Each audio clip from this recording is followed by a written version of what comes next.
കാശിനാഥൻ ഭാഗം 26. രചന അവതരണം ദിവ്യരാജ്. ഒന്നും മിണ്ടാതവൻ ആ എൻവലപ്പ് അയാളുടെ കയ്യിൽ നിന്നും കൈനീട്ടി വാങ്ങുമ്പോൾ കണ്ണുകളും നിറഞ്ഞുപോയി. കരിഞ്ഞുണങ്ങി ഇല്ലാണ്ടായെന്ന് വിശ്വസിച്ച തൻ്റെ ഒരു സ്വപ്നം വീണ്ടും തളിരിടാൻ തുടങ്ങിയിട്ട് കാലം കുറച്ചായിരുന്നു. ആ സ്വപ്നം തന്നിൽ വീണ്ടും വേരോടാൻ തുടങ്ങിയത് ആ ഒരുത്തി കാരണം. അഗ്നിസാക്ഷിയായി താൻ കൂടെ കൂട്ടിയ അല്ല തൻ്റെ കൂടെ കൂടിയ പാതിയായവൾ. അവളുടെ മുഖം ഓർത്തതേ അടക്കാനാവാത്ത സന്തോഷമായിരുന്നു അവൻ്റെ ഉള്ളിൽ. ഈ എൻവലപ്പ് കാണുമ്പോൾ അവളുടെ മുഖത്ത് വിടരുന്ന സന്തോഷം ഓർത്തതേ എത്രയും വേഗം അവൾക്കരികിലേക്ക് എത്തിയാൽ മതി എന്ന് തോന്നി കാശിനാഥന്. അവൻ്റെ മുഖത്തെ വിടർന്നു നിൽക്കുന്ന സന്തോഷവും നിറഞ്ഞു തുളുമ്പുന്ന കണ്ണുകളും കണ്ട് ആനന്ദം അടക്കാനാവാതെ ആ റൂം വിടുമ്പോൾ ചന്ദ്രന് വല്ലാത്തൊരാശ്വാസമായിരുന്നു. തൻ്റെ അശ്രദ്ധ കാരണം നഷ്ടപ്പെട്ട മകന് വേണ്ടി ഇത്രയുമൊക്കെ ചെയ്യാൻ പറ്റിയല്ലോന്നോർത്ത്. എന്ത് വില കൊടുത്തിട്ടായാലും ആരുടെ കാല് പിടിച്ചിട്ടായാലും ആ കോളേജിൽ തന്നെ അവനെ കയറ്റണം മനസ്സുകൊണ്ട് തീരുമാനിച്ചുറപ്പിച്ചയാൾ. ഒക്കെ ഒരു ജനാലയ്ക്കപ്പുറം നിന്ന് കണ്ട സാവിത്രിയിൽ പകയാളി.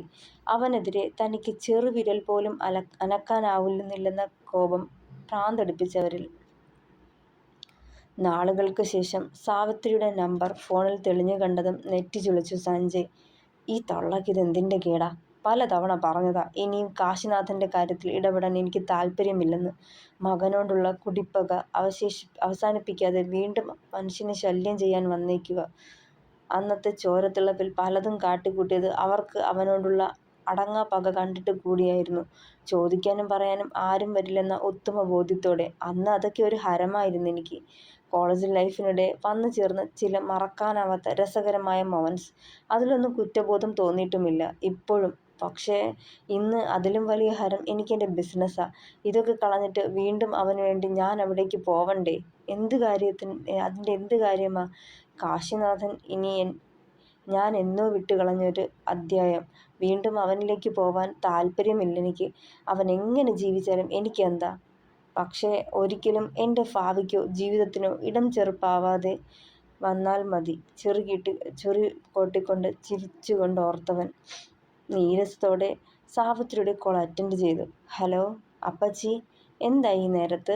ഫോൺ കയ്യിലെടുത്തതും ചോദിച്ചതായിരുന്നു. നീ എന്നാ സഞ്ജയ് തിരികെ വരുന്നത്? നീ വന്നേ പറ്റുള്ളൂ. ആ കാശിനാഥൻ, അവനെ ജീവിക്കാൻ അനുവദിച്ചുകൂടാ മോനെ. അവനിനി പഠിക്കാൻ പോവാന്ന്, ഡോക്ടർ ആവുമെന്ന്. എനിക്കൊക്കെ ഭ്രാന്ത് പിടിക്കുക. വല്ലാത്തൊരു വെപ്രാളത്തോടെ പറഞ്ഞവർ. കൂൾ ഡൗൺ അപ്പച്ചി, കൂൾ ഡൗൺ. ഇപ്പോൾ അപ്പച്ചിയുടെ പ്രശ്നം എന്താ? അവൻ പഠിക്കാൻ പോകരുത്, അതാണോ? തലയ്ക്ക് സുഖമില്ലാത്ത അവന് വീണ്ടും പഠിക്കാൻ പറ്റുമോ? ഒരിക്കലുമില്ല. പലതവണ ഷോക്ക് ട്രീറ്റ്മെൻറ്റ് കിട്ടിയവന് ഇനിയും പഴയതൊക്കെ പഠിച്ചെടുക്കാൻ പറ്റുമോ? ഒരിക്കലുമില്ല. പിന്നെ പട്ടി ചന്തയ്ക്ക് പോയ പോലെ പോയി വരുമവൻ. അല്ലാണ്ട് ഒന്നും ഉണ്ടാവില്ല. സമാധാനമായിരിക്കെ, അവരെ ആശ്വസിപ്പിച്ചു. ഒക്കത്തിനും കാരണം അവളാ, ആ വൈഷ്ണവി. അവളെ അവനിൽ നിന്ന് അകറ്റണം മോനെ. എന്നാലേ അവൻ തകരൂ. അവൾ കൂടെയുള്ളോണ്ടാ. അവൻ പകയോടെ പറഞ്ഞു നിർത്തിയതും എൻ്റെ അപ്പച്ചി, ആ നരന്ത് പെണ്ണിനെ ഒതുക്കാനാണോ പ്രയാസം? തൽക്കാലം അവനിൽ നിന്ന് അവളെ അകറ്റാൻ ഒരു ഐഡിയ ഞാൻ പറഞ്ഞു തരാം. ആ സമയം കൊണ്ട് എന്താന്ന് വെച്ചാൽ ചെയ്തേക്കണം. സഞ്ജയ് അത് പറയുമ്പോൾ ക്രൂരമായൊരു ചിരി സാവിത്രിയിൽ ഉടലെടുത്തു. കാശിനാഥൻ വീട്ടിലേക്ക് കയറി ചെല്ലുമ്പോൾ മുൻവശത്തെ വാതിൽ ചാരി കിടപ്പുണ്ടായിരുന്നു. മെല്ലെ തുറന്ന് അകത്തേക്ക് കയറുമ്പോൾ ചന്ദ്രൻ്റെ റൂമിലേക്കൊന്ന് പാളി നോക്കി. കണ്ണുമടച്ച് കിടക്കുന്നത് കണ്ടതേ നേർത്തൊരു ചിരി ചുണ്ടുകളിൽ പൊതിഞ്ഞു. മെല്ലെ അടുക്കള ലക്ഷ്യം വെച്ച് നടന്നവൻ. ചപ്പാത്തിക്ക് വേണ്ട മാവ് പരത്തുന്നവളെ കണ്ടതേ കുസൃതി തോന്നിയവന്. പിന്നിലൂടെ ചെന്നവളെ മുറുകെ പുണർന്ന് കഴുത്തിടുക്കിലായി മുഖം ചേർത്ത് വെച്ചവൻ. ആദ്യമൊരു ഞെട്ടൽ തോന്നിയെങ്കിലും ഒന്ന് തിരിഞ്ഞ് അവൻ്റെ കവിളിൽ ചുണ്ടമർത്തി വഹിച്ചു. എൻ്റെ കാശിനാഥനെന്ന് വലിയ സന്തോഷത്തിലാണെന്ന് തോന്നുന്നു. അവനെ ഒന്ന് ചെരിഞ്ഞു നോക്കിയവൾ. ഒത്തിരി. പറയുമ്പോൾ നെറ്റിച്ചുളിച്ച് അവനെ നോക്കി വഹിച്ചു. എന്താണ്? മെല്ലെ തിരിഞ്ഞതും ഉടുപ്പിൽ നിന്നും ആ എൻവലപ്പ് എടുത്ത് അവൾക്ക് നേരെ നീട്ടി. എന്താ ഇത്? കോടതിയിൽ നിന്നുള്ള സാങ്ഷനാണോ? പെട്ടെന്നത് ചോദിക്കുമ്പോൾ സന്തോഷം കൊണ്ട് മുഖം തിളങ്ങി അവളുടെ. മെല്ലെ അവൻ മൂളിയതും അത് വേഗം തുറന്നു നോക്കിയവൾ. തിടുക്കത്തിൽ അതിലൂടെ കണ്ണോടിക്കവേ ചുണ്ടുകളിൽ നിറഞ്ഞ പുഞ്ചിരി പടർന്നവളുടെ കൂടെ കണ്ണുകളും നിറഞ്ഞു. കണ്ണേട്ടാ, അവനെ മുറുകെ പുണർന്നവൾ. ഒക്കെ നീ കാരണാ വൈശു. നീ എൻ്റെ ജീവിതത്തിലേക്ക് വന്നില്ലായിരുന്നെങ്കിലോ? ദീർഘമായൊന്ന് നിശ്വസിച്ചവൻ. അവൻ്റെ മുഖം കൈക്കുമ്പിളിലെടുത്ത് നെറുകിലും കവിളിലും ചുംബിച്ചവൾ മതിവരാതെ. ഡോക്ടർ കാശിനാഥൻ ചെറുചിരിയോടെ പറഞ്ഞുകൊണ്ട് ആ നെഞ്ചിലേക്ക് ചേർന്നവൾ. ഓഹ്, പിന്നെയും റൊമാൻസ്. ഏതു നേരത്താടാവേ ഇവിടേക്ക് വരാൻ തോന്നിയേ? സെന്തിലിന്റെ ശബ്ദം കേട്ടത് ഞെട്ടലോടെ രണ്ടും അകന്നു മാറി. നോക്കുമ്പോൾ മൂന്നും ചിരിയോടെ വാതിൽക്കൽ നിൽക്കുന്നുണ്ട്. ചളിപ്പോടെ തിരിഞ്ഞു നോക്കി കാശിനാഥൻ. എടാ, വാതിലടച്ചിട്ടായിക്കൂടെ നിനക്കൊക്കെ? ഇത് വെറുതെ മനുഷ്യനെ പ്രലോഭിപ്പിക്കാനായിട്ട്. അകത്തേക്ക് കയറി സ്ലാബിന് മുകളിലിരുന്ന പാൻ തുറന്നു സെന്തിൽ. ഹോ, ഇതൊക്കെ കാണുമ്പോഴാ കെട്ടാൻ തോന്നുന്നേ. എങ്ങാനും കെട്ടിപ്പോയാലോ തീർന്നു. കഴുത്തിൽ കുരുക്ക വീണ പോലെയാ. രക്ഷപ്പെടാനും പറ്റൂല, ഓടിത്തള്ളാനും പറ്റൂല. എങ്ങാനും വീണ് കുഴിന്ന് മുകളിലോട്ട് കയറി വരാൻ നോക്കിയാലോ കാലെ പിടിച്ച് അവളെ വീണ്ടും താഴേക്കിടും. ദീർഘനിശ്വാസത്തോടെ പാച്ചൻ അത് പറഞ്ഞതും വൈശു കൂർപ്പിച്ചൊന്നു നോക്കി. എടാ, ഇതൊക്കെ മനസ്സിൽ വെച്ചിട്ടല്ലേടാ പരനാറി എന്നെ കൊണ്ട് കെട്ടിക്കാൻ തിടുക്കം കൂട്ടുന്നേ? ഞാനും കൂടി നശിക്കട്ടെ എന്ന് നന്ദൻ കെറിവിച്ച്. ഒരു മനസ്സുഖം ഇളിയോടെ പാച്ചൻ പറയുന്നുണ്ടായിരുന്നു. ഇതെന്താടി, വെജ് കുറുമയോ? ചെക്കന് ചിക്കനല്ലേ ഇന്ന്? സെന്തിൽ പാനിൽ നിന്നും കുറച്ച് സ്റ്റൂ എടുത്ത് വായിലേക്ക് വെച്ച്. കൊള്ളാം. എന്തൊക്കെയായാലും നിനക്ക് നല്ല കൈപ്പുണ്യ കേട്ടോടി കൊച്ചേ. എന്ത് വെച്ച് തന്നാലും ഭയങ്കര ടേസ്റ്റാ. സെന്തിൽ അത് പറഞ്ഞതും പുഞ്ചിരിച്ചവൾ. ഇന്ന് ഒരു ഹാപ്പി ന്യൂസ് കൂടി പറയാനുണ്ട് ട്ടോ. മൂന്നാളെയും നോക്കിയവൾ. എന്നാടി, ഇവൻ പണി വെറ്റിച്ചാ? കണ്ണനെ നോക്കിയുള്ള പാച്ചന്റെ അസ്ഥാനത്തുള്ള ചോദ്യം കേട്ടത് വൈശു കണ്ണു മിഴിച്ചു. അതൊന്നുമല്ല, ചുണ്ട് കുറിപ്പിച്ചവൾ. പിന്നെ ഇത് കണ്ടോ, കണ്ണേട്ടന് ഇനി തുടർന്ന് പഠിക്കാം. കോടതിയിൽ നിന്നുള്ള സാങ്ഷനാ. ആ എൻവലപ്പ് ഉയർത്തിക്കാട്ടി പറഞ്ഞതും എല്ലാവരുടെയും മുഖം തിളങ്ങി. ആ, അവൻ കുടുങ്ങി, അല്ല കുടുക്കി. വീണ്ടും പഠിത്തം പോലും. മനുഷ്യനോട് പഠിത്തം കഴിഞ്ഞല്ലോ എന്നുള്ള സമാധാനത്തിൽ ജോലിയെടുത്ത് ജീവിക്കുമ്പോഴാ നീ തേഞ്ഞടാ കണ്ണ, തേഞ്ഞ്. ഇവളെ തേച്ചല്ലോ. ചിരി കടിച്ചു പിടിച്ച് പാച്ചനത് പറഞ്ഞതും അവൻ്റെ കയ്യിൽ നല്ലൊരു പിച്ചു കൊടുത്തു വൈശു. അതെ, നിങ്ങൾ ചെല്ലൂട്ടോ. ഞാൻ വേഗം ചപ്പാത്തി റെഡിയാക്കി വരാം. കഴിച്ചിട്ട് പോയാൽ മതി. നിങ്ങളൊക്കെ വരുമെന്ന് പറഞ്ഞിരുന്നോണ്ട് അത് കണക്കാക്കിയ മാവ് കുഴച്ചത് അവൾ കൂട്ടിച്ചേർത്തതും. എടി, ഇവൻ വയറും വാടകയ്ക്കെടുത്ത് വന്നേക്കുന്നതാ. പണ്ട് സീത ഹനുമാന് ഭക്ഷണം കൊടുത്ത ഗതിയാവുമേ നീയെന്നും ഭക്ഷണം ഉണ്ടാക്കി മുടിയും. പാച്ചുവിനെ ചേർത്ത് പിടിച്ചു നന്ദൻ. അത് സാരല്ല നന്ദേട്ടാ, അക്ഷയപാത്രം സംഘടിപ്പിക്കാന്നേ. ചിരിയോടെ ചെയ്തത് നിർത്തി വെച്ചുകൊണ്ട് വീണ്ടും തുടർന്നവൾ. അപ്പോ ഇനി യൂണിവേഴ്സിറ്റി അറിയിച്ച് പഠിക്കാനുള്ള അനുമതി മേടിക്കണം അല്ലേ? ഇത്രയും ഓക്കെയായ സ്ഥിതിക്ക് അതും ഓക്കെയാവും അല്ലേടാ കണ്ണാ? എന്തോ ചിന്തയിലാണ്ടിരുന്ന കണ്ണനെ തട്ടി വിളിച്ചു സെന്തിൽ. പക്ഷേ ഇപ്പോഴും ഒരു ഭയമാണ് സെന്തിൽ. പഠിപ്പ് നിർത്തിയിട്ടിപ്പോൾ 5-6 വർഷത്തോളമായി. ഇതുവരെ തിരിഞ്ഞു നോക്കിയിട്ടില്ല. അപ്പോൾ പിന്നെ വീണ്ടും ഒക്കെ റീകളക്ട് ചെയ്യാൻ പറ്റുമോ എന്നാ ആദ്യയോട് അവൻ പറഞ്ഞതും. അതോർത്ത് കണ്ണേട്ടൻ ടെൻഷനാവണ്ട. യൂണിവേഴ്സിറ്റിയുടെ അനുമതി കിട്ടിയാലും അടുത്ത അക്കാഡമിക് ഇയറിൽ കോളേജിൽ ജോയിൻ ചെയ്യാനൊക്കൂ. കാരണം ഈ അക്കാഡമിക് ഇയർ തുടങ്ങിയിട്ട് മാസങ്ങളായില്ലേ. പകുതിക്ക് വെച്ച് അവർ കയറ്റി വിടത്തില്ല. ആദ്യ വർഷം മുതലുള്ള പുസ്തകങ്ങളൊക്കെ എടുപ്പിക്കാൻ ഞാൻ അച്ഛനോട് പറഞ്ഞിട്ടുണ്ട്.